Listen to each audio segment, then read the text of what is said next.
Mizara vomera folo ny mpivory mandritra ny dinika nasionaly ho an'ny fampihavanam-pirenena ny misy CCI Ivato. Resahina ao anatin'ny asam-bomera ny lafiny sosialy, ara-toekarena ary indrindra ny ara-politika. Aravina ho fekevitra ira kosa ny vokatry ny dinika avy eo ary aroso eo amin'ny fahefana mpanatanteraka. Eo amin'izay lafiny fampihavanam-pirenena zay atra kosa no entina ho anao manaraka. Ny fitondram-panjakana no mpanatanteraka ny hevitra tapaka mandritra ny dinika zay tontsaina eny misy CCI Ivato nanomboka androany. Androany dia tonga amin'ny lanonam-panokafana ny feonam-behoan'ny fampihavanam-pirenena ny filoham-pirenena Ery Rajaonarimampianina. Tao anatin'ny lahateny dia nasongadiny tena ny mahazava-dehibe ny sy ny fampihavanam-pirenena eto Madagasikara. Teo jerentsika avy hatrany ao anatin'ity sary ity ary zay lahateny zay nataony filoham-pirenena Ery Rajaonarimampianina izay.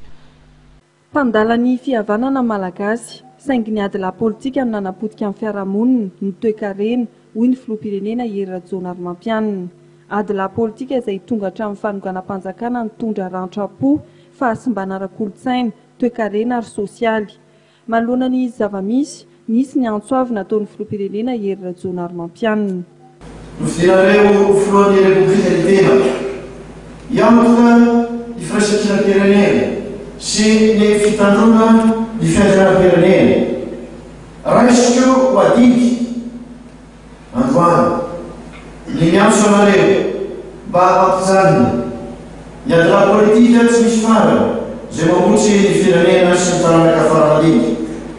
Zany no natonga tsy ampisalasarana iroso sy anaola ara-pahamena ny fihavanam-pirenena zay rahantsika manao teny irana anorona fanjakana republikanina tsara fototra mitsingona ny fahasalambahoaka ary mifafa amin'ny fampandrosoana ara-toe-karena ireo faritra rehetra. Ny fitsinjaram-pahefana tena izy tokoa mantsy indrindra ny ara-toe-karena mifototra amin'ny fampandrosoana ara-toe-karena ny faritra zay manana ny arena misy any aminy no miantoka ny firaisan-kina-pirenena ary tsy isin'ny zaravina. Amin'izay dia mba ny arena no ifandovana fa tsy ny fanjana intsony. Tokilasy eto mpivavy aoka ny fihavanam-pirenena tsy ho seritra vaovao indray itoizany ady la politika androana fahefana. Ny fenitra demokratika dia amin'ny lalan'ny fifidianana ihany ary amin'ny lalan'ny fifidianana trano no azona fahefana.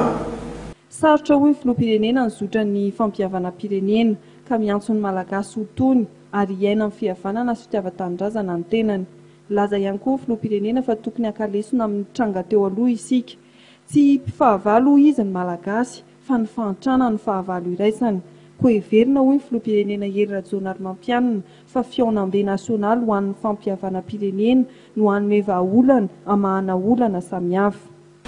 Ny famotsora-kely, ny fanomerana ny tsy maty manoto, ny fanonerana ireo ny arambony amin'ny endrika maro samihafa, ny fanamafisana olona ny fototry ny fanjakana republikanina.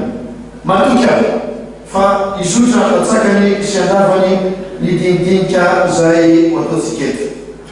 Manaraka ny fitenenana ao anatin'ny fifanajana sy ao anatin'ny fanajana ny foto-kevitra ny kafitra efa zay efa voalaza teo.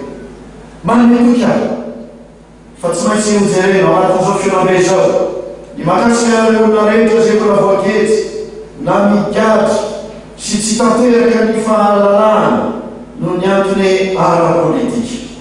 Tsy maintsy ao anatin'ny fanajana ny fitovianjony rehetra eo atreny lalàna traitement égalitaire. Tsy maintsy ao anatin'ny fanajana ny fanoherana tsy maty manoto ary ny fandalana ny foto-kevitry ny fihavanam-pirenena no anaovana izany. Manaiky aho mba tsy hisy ny fisalasalana eo amin'ny fanapisahana hevitra.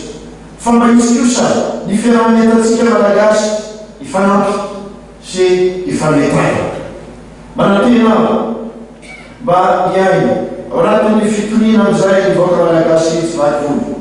Matoky aho fa akaliso tamin'ireo trangany sy tany aloha isika ka mba ho fanjakana mafiona miantoka ny filaminana sy ny fitoniana ary ny fampandrosoana no mitantana ny firenentsika. fahavary ny vahoaka malagasy ny plasy vavy vahoaka ny fahampizana ihany no fahavaryntsika. No marian'ny filoham-pirenena ihany koa fa fotoana ifantohana amin'ny fampandrosoana ny toe-karena sosialy izao, ary ho azy dia tsy tokony ho teny fotsiny fa iainany rehetra mifekekeloka sy fampihavanana.